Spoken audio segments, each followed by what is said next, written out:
మీకు ఫెంక్షీ కూడా తెలుసు అనేది మాకు చాలా సంతోషంగా ఉంది. అవునండి. ఎందుకంటే చాలా మంది తెలిసి తెలవక అవును. ఫెంక్షీని ఫాలో అవుతుంటారు. అవును. అసలు ఏంటి గురూజీ ఫెంక్షీ అంటే? ఈ ఫెంక్షీ అంటే చైనా సాంప్రదాయం. ఓకే. మనకు భారతీయ సాంప్రదాయం ఉంది. ఓకే. మనకు వాస్తు శాస్త్రము మన ఋషులు ఈ విధంగా కనుగొన్నారు, ఇలా చెప్పుకున్నారని ఉంది కదా. అవును. అలాగే చైనా సంబంధించినటువంటి ఫ్యాంక్షీ ఏదైతే ఉందో వాళ్ళ ఆ ఫ్యాంక్షీ పద్ధతిలో ఇవన్నీ కూడా తీసుకొచ్చారు. ఓకే. నేను ముందు జరిగే దాంట్లో అన్ని ఇంకా మీకు వివరంగా చెప్తాను. Right sir. అంటే కాదు సార్ గురూజీ, ఇప్పుడు ఇది చైనాకే పరిమితం అవ్వాల్సిన ఈ వాస్తు సడన్ గా మన తెలుగు రాష్ట్రాలు ఇంత పాపులర్ ఎట్లయింది గురూజీ? ఎట్లయిందంటే ఇప్పుడు మన కన్స్ట్రక్షన్స్ అన్నీ కూడా అవును. అండ్ ప్రతి సంవత్సరం అనేది చేంజెస్ కోరుకుంటారు జనాలందరూ కూడా. అవును. రెండోది వచ్చేసి పక్కన ఒకరు ఇల్లు కట్టుకున్నారంటే అవును. వాళ్ళకంటే మంచిగా ఉండాలన్న ఆలోచన మనకు వస్తుంది. ఓకే. ఆ డిజైన్ కంటే మన డిజైన్ ఇంకా బాగుండాలని వస్తుంది. కరెక్ట్. ఇంట్లో పెట్టుకున్న గ్యాడ్జెట్స్ వస్తువులన్నీ కూడా ఇంకా అప్డేట్గా ఉంటే బాగుండాలని వస్తుంది. ఓకే.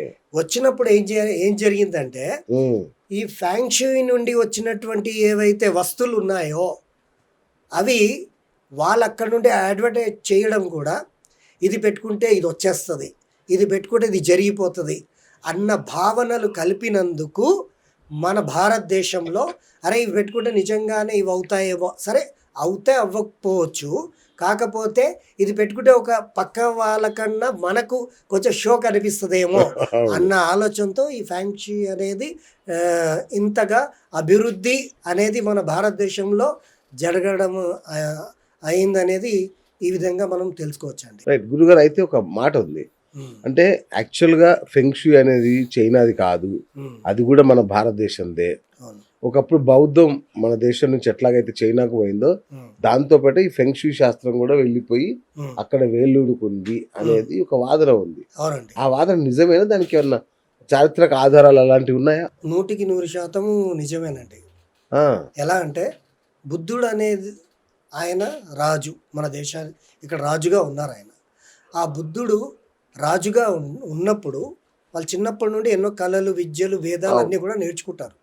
ఆ నేర్చుకున్నప్పుడు మన వేదాల్లో నుండి ఆయన యంత్రాలన్నీ కూడా ఎలా పనిచేస్తాయి అనేవి గ్రంథాలన్నీ కూడా నేర్చుకున్నారు ఆయన. ఓకే. సో అవన్నీ విద్యలు నేర్చుకున్నారు కాబట్టి అక్కడికి వెళ్ళి దాన్ని ఎలా అమల్లోకి తెచ్చారనడానికి ఒక ప్రమాణం ఉందండి. ఓకే. ఆ ప్రమాణం ఏమిటి అంటే, ఆ యంత్రము ఏమిటి అంటే, వాళ్ళు ఫ్యాంక్షీ మొత్తం ఆధారపడేది ఒకే ఒక వస్తువు పైన. ఇంకా మనమైన వేదాలు, మంత్రాలు ఎక్కువ అంటాం. వాళ్ళు బుద్ధుడు దగ్గర నుండి పొందినటువంటి ఒకే ఒక యంత్రం. ఆ యంత్రము ఎలా పుట్టింది? పాల సముద్రము చిలుకుతున్నారు, కల్పవృక్షం అన్నారు, అదన్నారు, అమ్మవారు వచ్చిందని అన్నారు.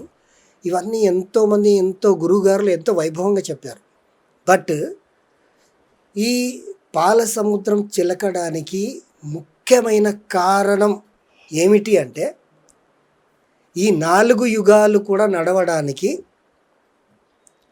మన ఆది పరాశక్తి అయినటువంటి అమ్మవారు, ఇటు దేవతలతో పాటు రాక్షసులు కూడా ఉన్నారు.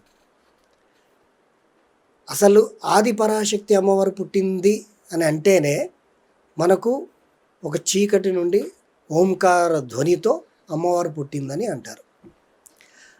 ఆది పరాశక్తి పుట్టిన తర్వాత అమ్మవారి కోపానికి రాక్షసులు పుట్టారు, అమ్మవారి ప్రేమకి దేవతలు పుట్టారు. అయితే ఈ రెండిటిని అమ్మవారు చూస్తూనే ఉంటుంది ఎప్పుడు కూడా.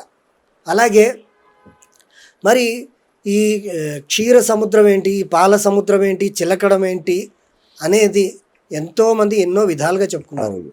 అయితే ఆ క్షీర సముద్రాన్ని ఇటు దేవతలు అటు రాక్షసులు చిలుకుతున్నప్పుడు అక్కడే ఉన్నటువంటి అమ్మవారు అంతా కూడా గమనిస్తూ ఇటు దేవతల వైపు నుండి సాక్షాత్తు విష్ణుమూర్తి కూర్మావతారము ఎత్తి ఆ క్షీర సముద్రం దగ్గరికి వెళ్ళి ఆ పర్వతం కింద ఆయన బరువును మోస్తూ ఉన్నాడు. ఇది అది Yes, ఉన్నటువంటి నిజం అది. అవును. ఎప్పుడైతే ఆ పర్వతాన్ని మోస్తున్నప్పుడు వీళ్ళు ఎప్పుడైతే వీళ్ళు చిలుకుతున్నారో ఆ పర్వతము మోస్తున్న ఆ ఏది కూర్మావతారం అంటే తాబేలు, ఎస్ ఈ తాబేలు వీపు పైన ఉన్నటువంటి ఆ పర్వతం ఎన్నిసార్లు చక్రంలాగా తిరుగుతుందో ఆ తాబేలు పైన ఇట్లా 4 మచ్చల్లాగా ఉంటాయి, 9 మచ్చల్లాగా. ఆ మచ్చల పైన గీతలు పడ్డాయన్నమాట. ఓకే. ఒక్కసారి చిలికినప్పుడు ఒక యంత్రం, రెండోసారి చిలికినప్పుడు రెండో యంత్రం, అట్లా ఎన్నిసార్లు చిలికారో అన్ని యంత్రాలు ఆ కూర్మ అవతారం నుండి బయటపడ్డాయి. ఓకే. అంటే ఇంతటి సృష్టి నిర్మాణానికి జరుగుతున్నటువంటి తతంగం అంతా కూడా ఆదిపరాశక్తి అయినటువంటి అమ్మవారు ఇటు దేవతలతో అటు రాక్షసులతో చేయిస్తూ ఆమె అంతా కూడా అక్కడ నుండి గమనిస్తుంది. రాక్షసులు వేడుకున్నారు, మరి దేవతలే గెలుస్తున్నారమ్మా, మరి మాకేంటి పరిస్థితి? 4 యుగాలు ఉన్నప్పుడు 4 యుగాలలో 3 యుగాలు నేను దేవతలకే ఇస్తున్నానయ్యా, ఒక యుగాన్ని మీకు ఇస్తున్నాను, కలియుగం. ఆ కలియుగం నేను మీకు ఇస్తున్నాను. ఈ కలియుగంలో నన్ను కానీ దైవాన్ని కానీ ఎవరైతే గుర్తుపెట్టుకొని వాళ్ళు ఎన్ని కష్టాలు వచ్చినా ఎన్ని నష్టాలు వచ్చినా డబ్బు వ్యామోహం పక్కన పెట్టి ఈజీగా అన్నీ వచ్చేయాలన్న ఆలోచనలని పక్కన పెట్టి దేవుడు ఉన్నాడన్న భావనతో నడుస్తాడో వాళ్ళకి ఏదో ఒక రూపంలో నేను వచ్చి ఖచ్చితంగా సహాయపడతాను అనేది ఇది సాక్షాత్తు జరిగింది.